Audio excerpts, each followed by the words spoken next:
be teaching you about rickets, because rickets is a disease of growing bones before the epiphysis has fused, and osteomalacia is disease of matured bones. Although the etiology for both are same, that is, they come under category of metabolic bone disease, and these both the diseases are associated with defect in mineralization of the bone. Now, what is mineralization of the bone? It is calcium hydroxyapatite. So for that, you need vitamin D, you need calcium, you need phosphate. So any disease which is causing vitamin D deficiency, any disease which is causing low calcium level, or any disease which is causing low phosphate level, it will result in rickets in young age when the bones are growing, and it will result in osteomalacia in adult age when the bones are fused. So it is important to understand the difference between two. And both the diseases causes softening and weakening of bone because of defect or inadequate bone mineralization. So how to make a diagnosis? Patient presents to you with bone pain and tenderness, skeletal or skull deformities, bow legs, knock knee, pigeon chest, impaired growth in young age, which may result in short stature, susceptibility to fractures, dental abnormality, loss of appetite, poor muscle development, and muscle weakness. So there are a huge, large number of manifestation.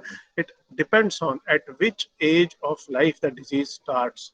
Even the deformity of bones depends on when rickets has taken place. In osteomalacia, patient presents to you with vague aches and pains. So what causes rickets and osteomalacia? As I have told you, there are three important components.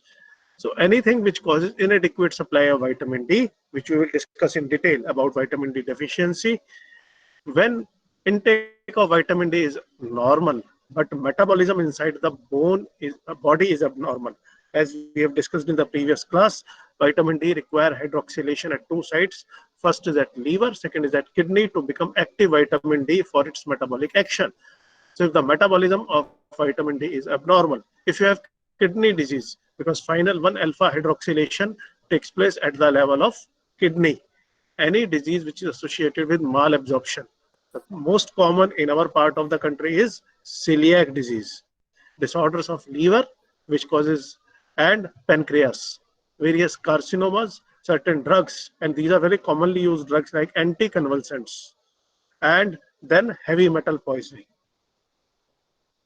Now, this diagram, as you see on your screen, actually shows various clinical manifestations in a young child who have rickets because of any of these causes, right from large outward forehead, stunted growth, valgus oblique varus deformity, rachitic rosary, and so on. So there are a number of abnormalities.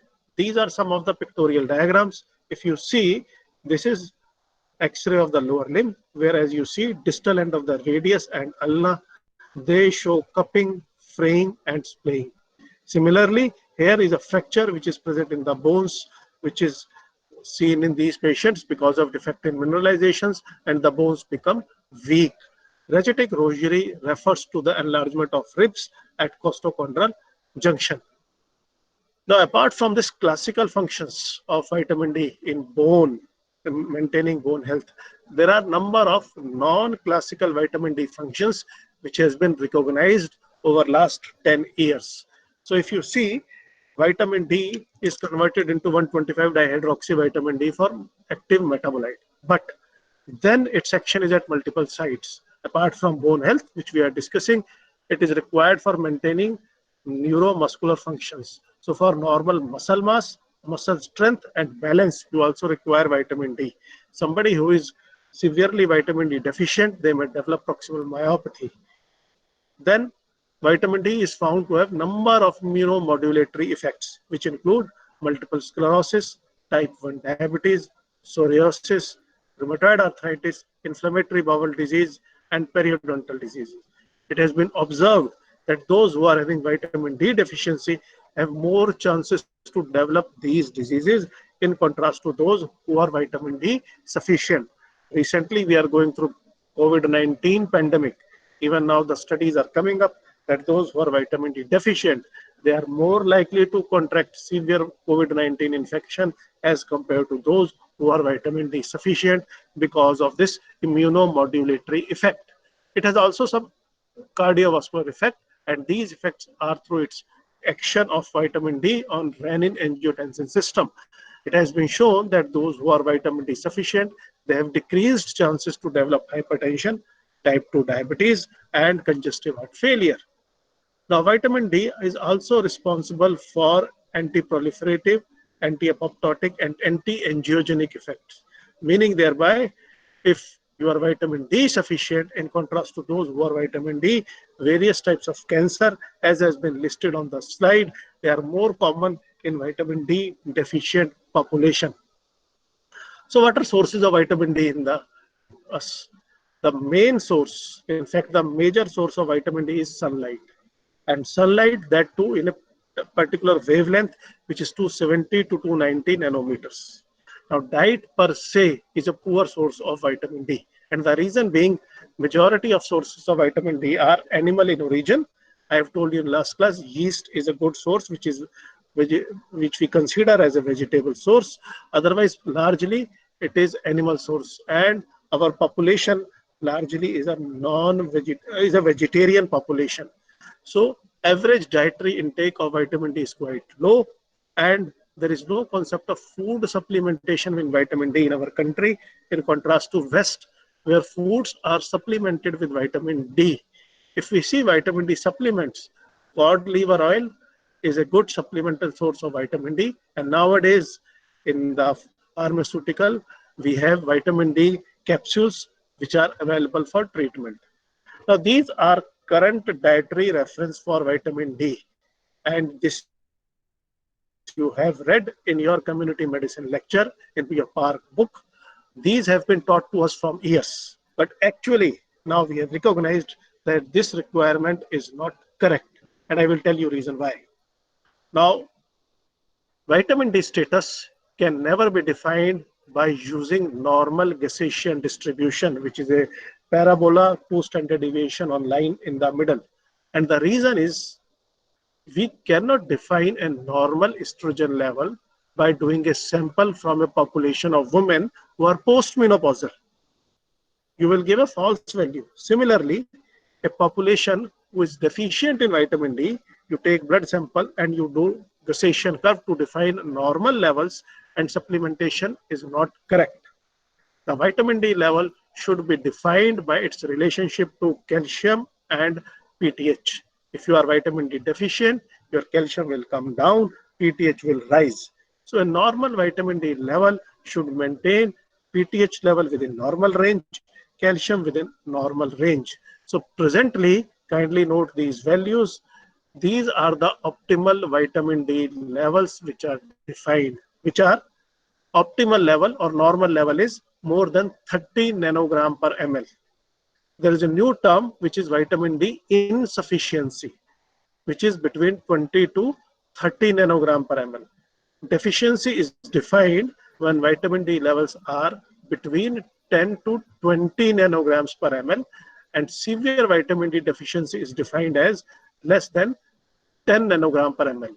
Now, as you see, rickets and osteomalacia, severe osteomalacia are seen when your levels are less than 10 nanogram per ml.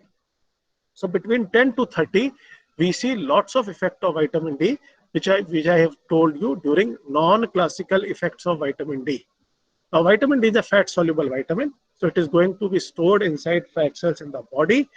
So the toxic level of vitamin D are defined when the levels are more than 150 nanogram per ml. Now, if you see the slide, there are some values which are mentioned in nanomoles per liter. So there are two units in which vitamin D reports are sent for interpretation to physicians. So kindly these normal units which are mentioned along with the values. Now, if you have to convert nanogram per ml into nanomole, you have to multiply it by 2.5. So 30 nanograms per ml is equivalent to 75 nanomoles per liter. Now, what are the reasons for prevalent vitamin D deficiency and insufficiency? Now, pigmented skin, which means darker is the skin, more chances are for development of vitamin D deficiency because melanin compete with sunlight, so there will be less synthesis of vitamin D in the subcutaneous tissue. If you have lack of sunlight exposure, if you are living in some part of the world where sunlight is not adequate, which does not apply to us, but atmospheric pollution, which is quite common nowadays in major metros, because of the pollution, the wavelength of the sunlight which is required for synthesis of vitamin D is not coming to the down for and is not coming to the skin. Skin concealing garment and sunscreen. Sunscreen use has become quite prevalent, especially in girls and women. Now, those who are using it, they are buying after saying SPF. SPF stands for sun protection factor.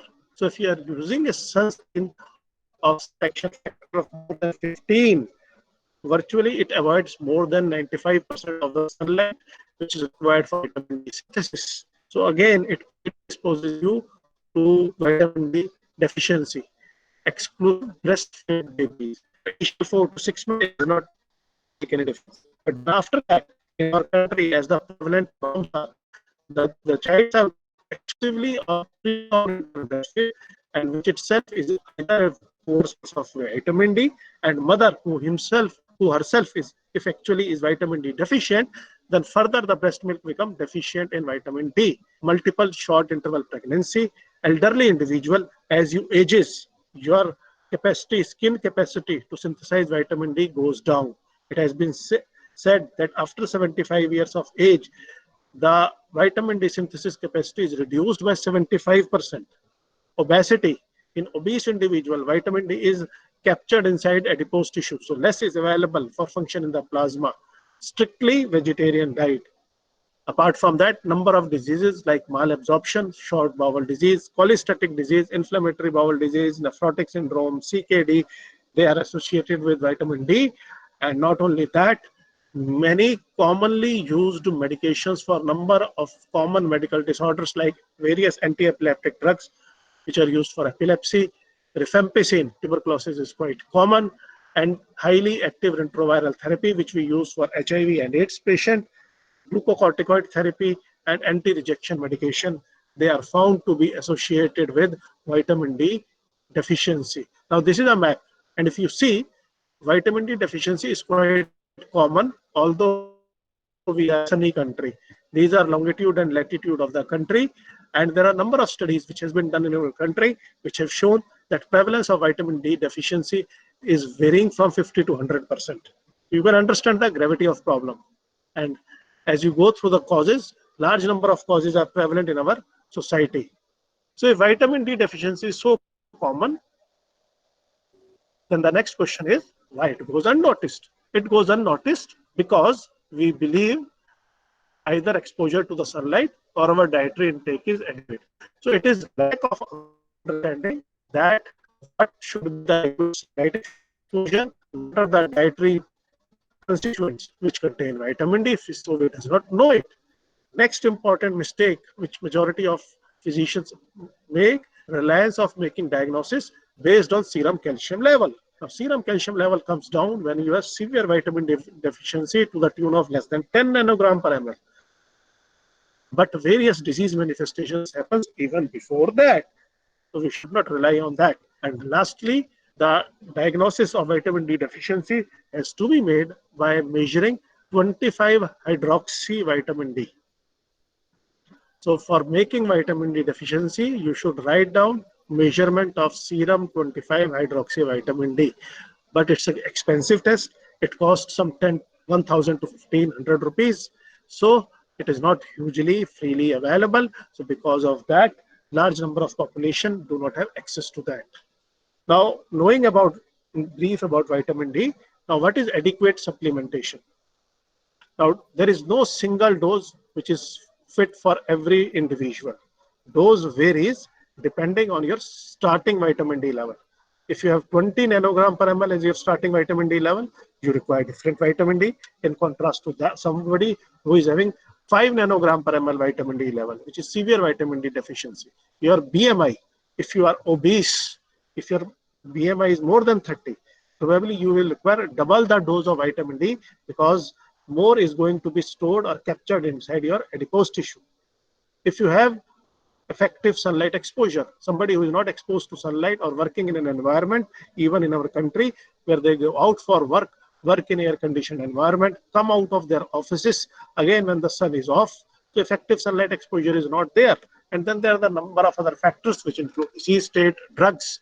So there are a lot of things which are going to decide about your vitamin D levels. Now remember this small formula which is written on this slide. 2.5 micrograms of vitamin D is equivalent to 100 international units, because sometimes tablets contain in units or in micrograms. So 2.5 micrograms of vitamin D is equivalent to 100 international units. So if you give 100 international units daily, it will increase your 25 hydroxy vitamin D level by 1 nanogram per ml. Or if you give 2.5 microgram, it will increase your vitamin D by 2.5 nanomoles. So it is very easy to understand. So for example, if a vitamin D level of an individual is 10 nanogram per ml, and now you want to increase it to 30 nanogram per ml, which is an optimal level. So you have to increase it by 20 nanogram per ml, which means you require 2000 international units per day. So in this way, we can calculate the dose of vitamin D, which is adequate for an individual. Apart from that, if you see a deficiency state, there are a number of ways where you can do this. You can do by giving intramuscular injections, 6 lakh intramuscular injections once a week for 6 to 8 weeks. For children, the doses are different, which are mentioned here and which will be taught by pediatric colleagues. For insufficiency, nowadays it is recommended we require 1000 to 2000 international units daily, depending on your serum levels. Now, vitamin D should always be given in conjunction with calcium supplementation. In patient where 1-alpha hydroxylation is impaired, that is in those who have CKD, those who are having hypoparathyroidism, when 1-alpha hydroxylation activity is absent or deficient, in those cases, we need to supplement active form of vitamin D, which is 125 dihydroxy vitamin D or calcitriol, and the dosage is 0.25 to 0.5. It is microgram per day, not grams. It is micrograms per day. So there are only 2-3 situations: elderly more than 75 years of age, hypoparathyroidism, and CKD, when 1-alpha hydroxylase activity is reduced, where you need to give a calcitriol, which is active form of vitamin D, a costly preparation, in contrast to other cases where normal vitamin D should be given. Now coming to the next disease, which is osteoporosis. We start like this, but as we ages, we adopt a posture like this. Now, osteoporosis is quite common. And as I show you some epidemiology prevalence slide, it is even more common than hypertension. Unfortunately, it is not picked up, it is not treated in time, and the reason being lack of awareness. And as population is aging, as longevity is increasing, we are going to see again an epidemic of osteoporosis. So as an MBBS student, you must know about osteoporosis. What is the definition of osteoporosis? Definition of osteoporosis contains two important parts. Kindly see this definition carefully. It's a systemic skeletal disorder. So first of all, it's a systemic disorder characterized by low bone mass. This is first part. And second is microarchitectural deterioration.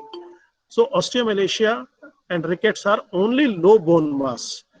So osteoporosis is low bone mass and microarchitectural deterioration. So there are two components, and when they are present, it will result in increased bone fragility, and as a result, patient will develop fracture. So this is a definition, WHO definition of osteoporosis. Now, as you see this diagram, this is our normal bone.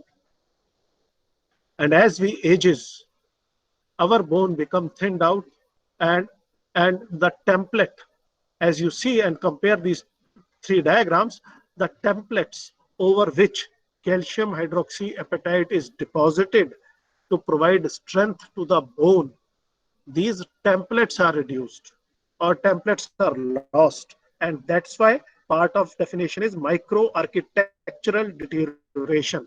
So you have reduced template over which calcium and phosphate will deposit.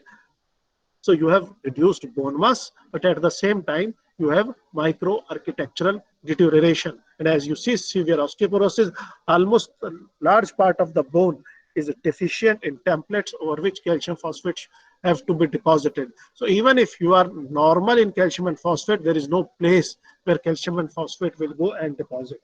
So this is osteoporosis, to give you a visual impression of what is difference and how osteoporosis looks like.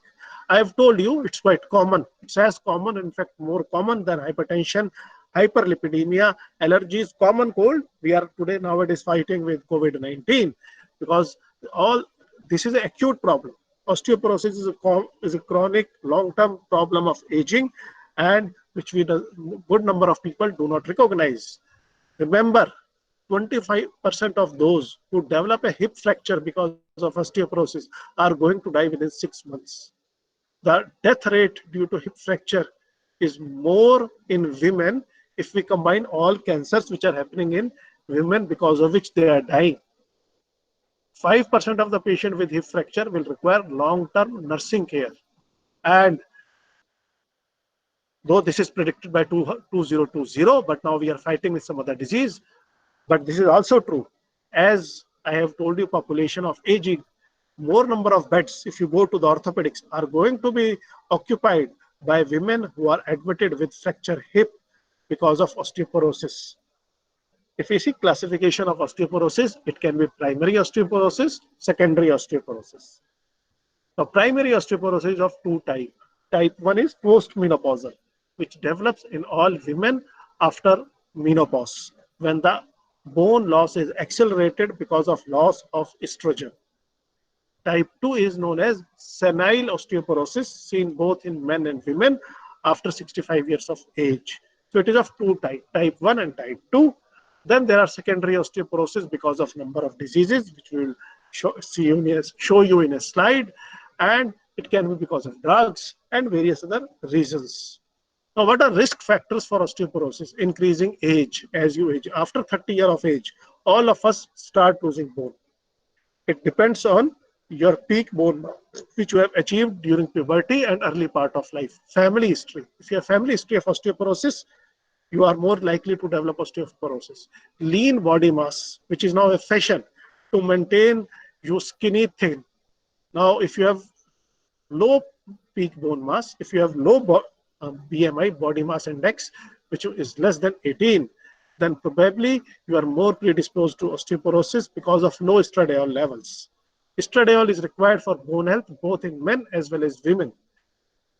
Early menopause developing at an early age, smoking, low calcium, high bone turnover state, and various predisposing drugs.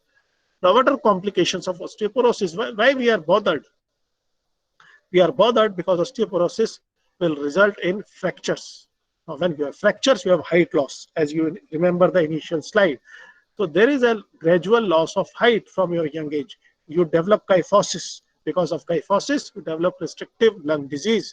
You have protuberant belly or protuberant abdomen, loss of productivity, loss of independence, and ultimately death. Now, these are some of the pictures of our patient who have developed osteoporosis. We have diagnosed. See this lady who has developed Colles fracture. Another lady who has developed kyphosis because of gradual fractures and loss of height. Now, this individual who is having a fracture of vertebra picked up and on clinical examination and confirmed on X-ray.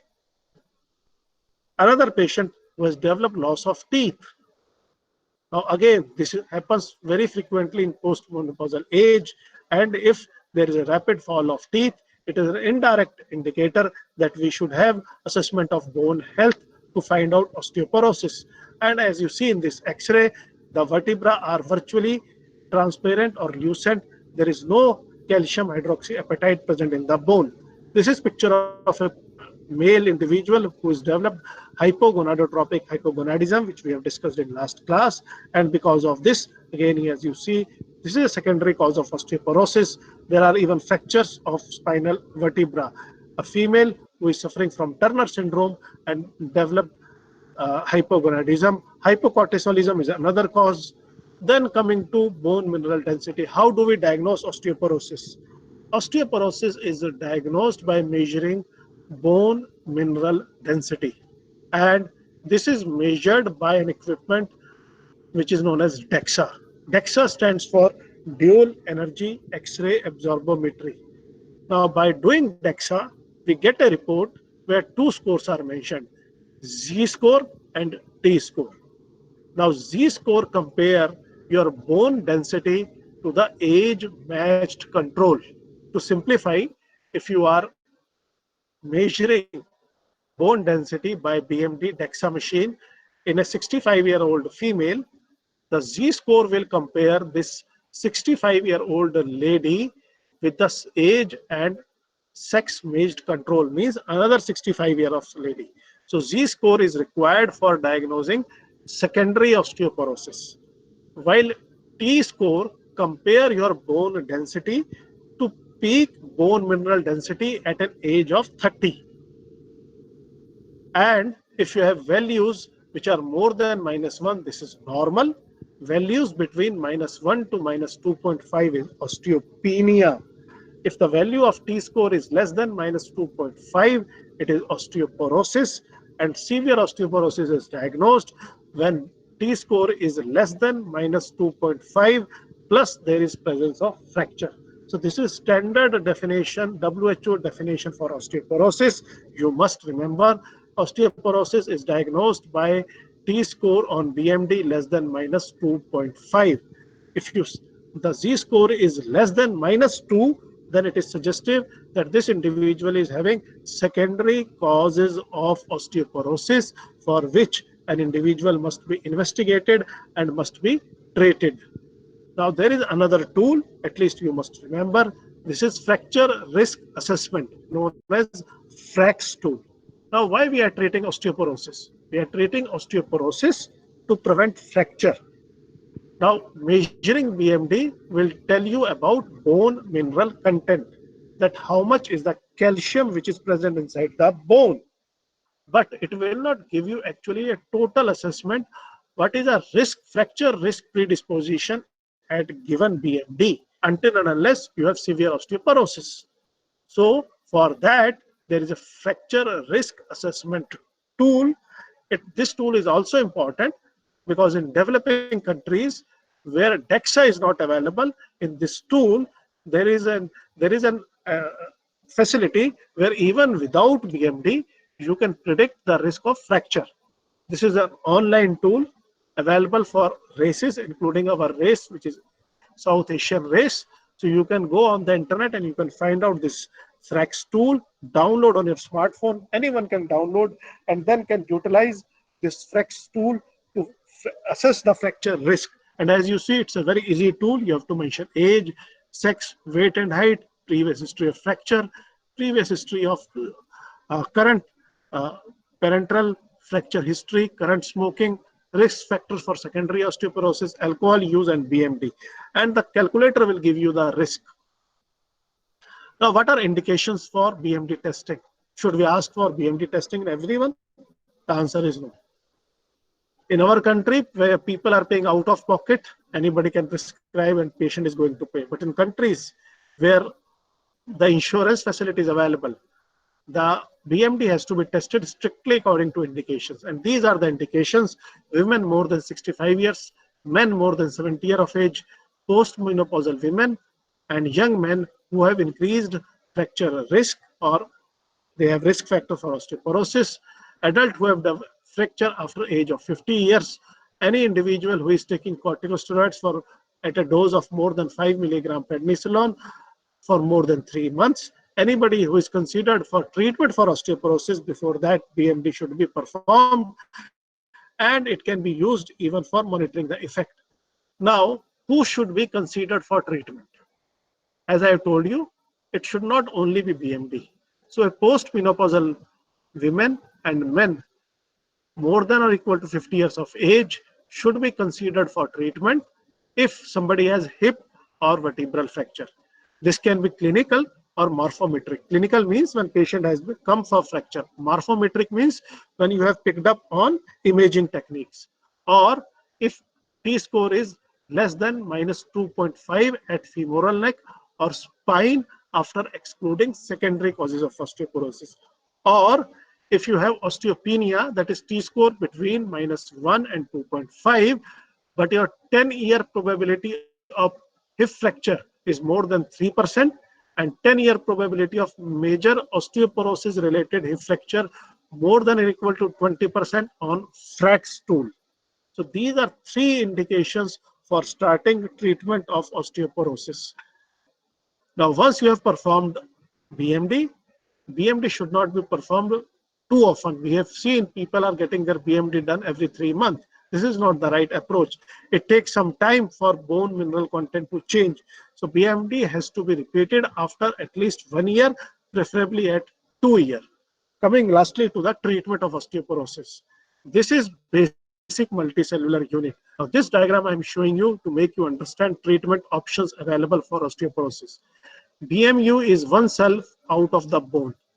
There are osteoclasts which are causing resorption of bone, and when osteoclasts start, it will cause activation of osteoblast, which will result in new bone formation, and this process is coupled with each other, and this is known as bone remodeling. So even after you have achieved your peak bone mass, there is gradually daily some loss of bone mass, which is taken care by osteoblast, and this entire process is known as bone remodeling. What do we mean by this?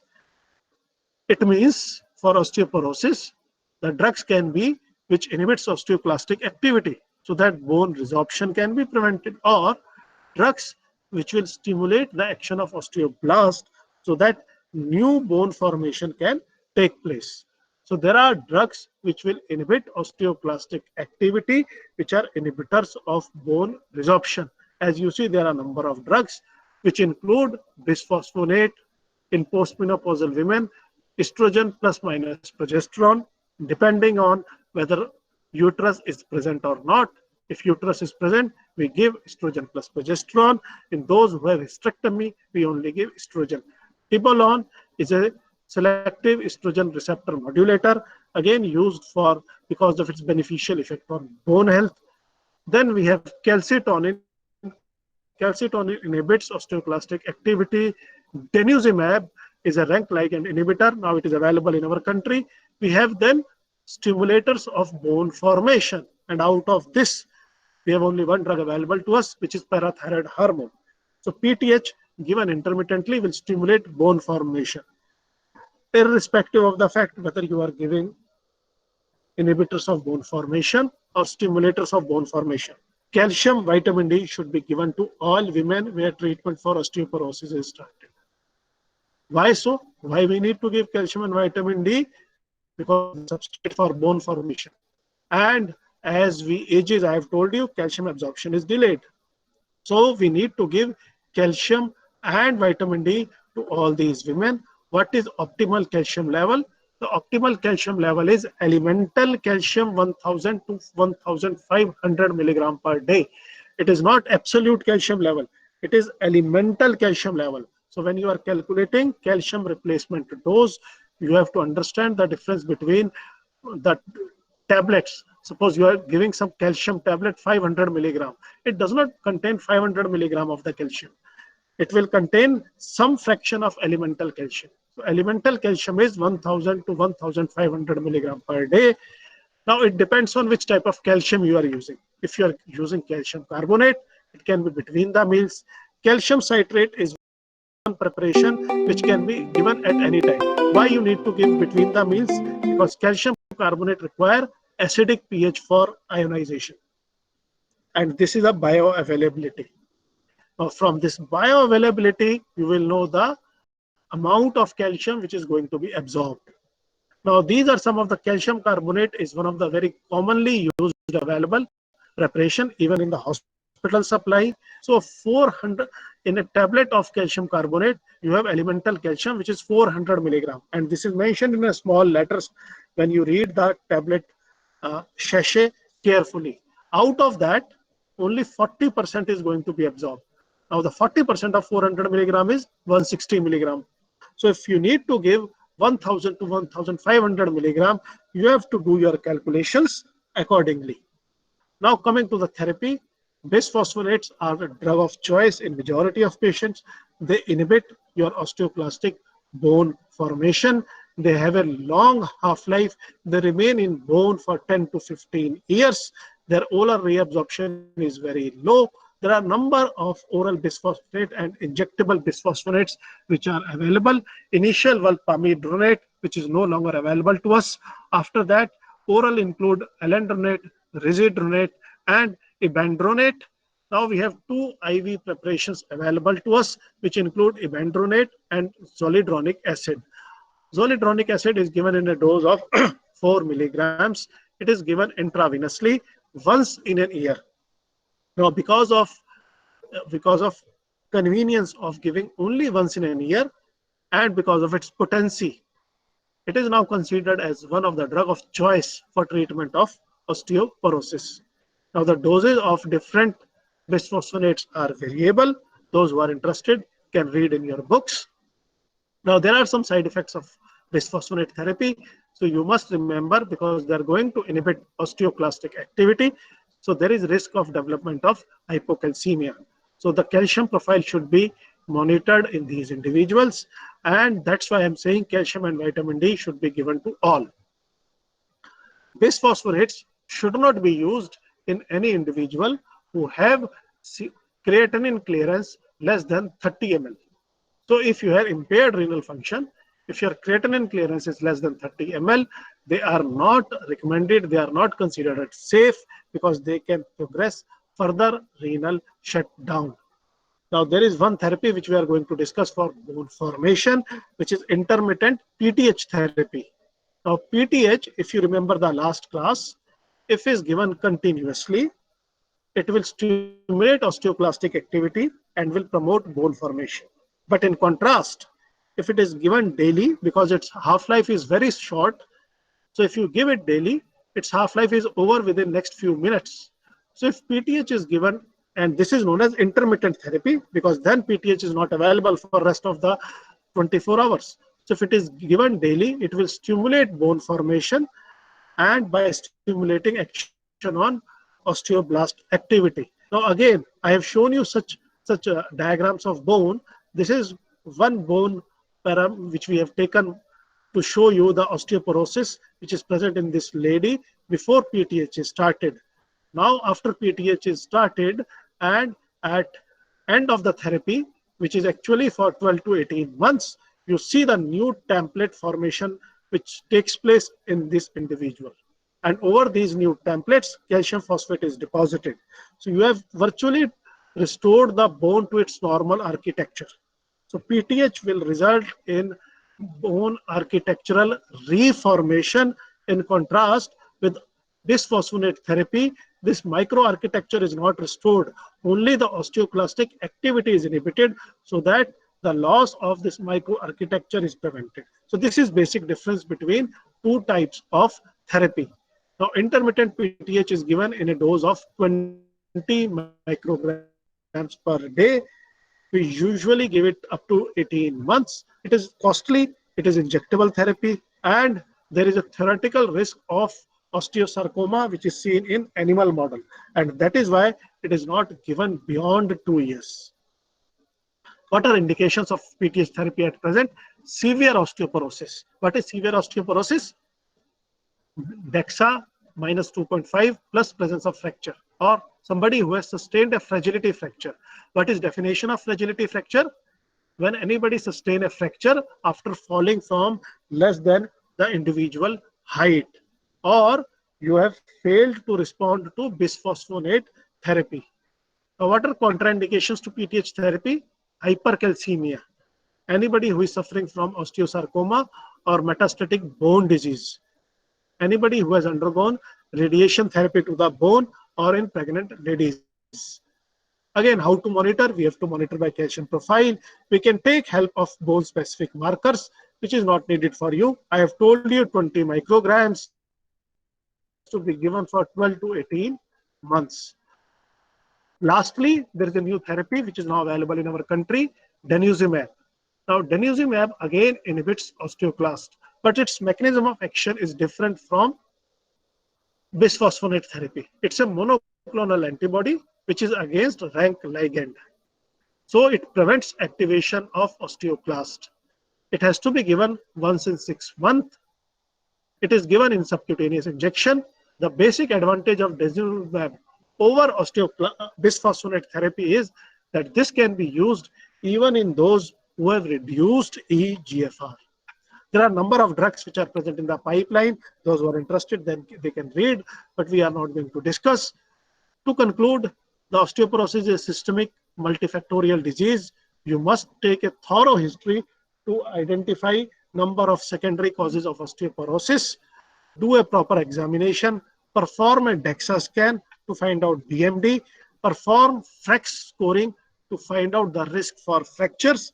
Depending on DEXA score, depending on your future risk of fracture, you have to advise treatment. Treatment involved osteoclastic activity or osteoblastic activity, which varies from patient to patient. So with this, we will finish this class. And this is my last class actually on the subject of endocrinology. We have discussed in endocrinology about diabetes, complications of diabetes, acute emergencies in diabetes. We have discussed hypothyroidism, hyperthyroidism, thyroid emergencies. We have discussed adrenal glands, adrenal emergencies. We have discussed pituitary, various pituitary tumors, hypopituitarism. We have discussed calcium, bone, metabolism, including osteoporosis and osteomalacia. So I've virtually covered almost every important topic in endocrinology from MBBS perspective. Now you are at your home till the time your college opens up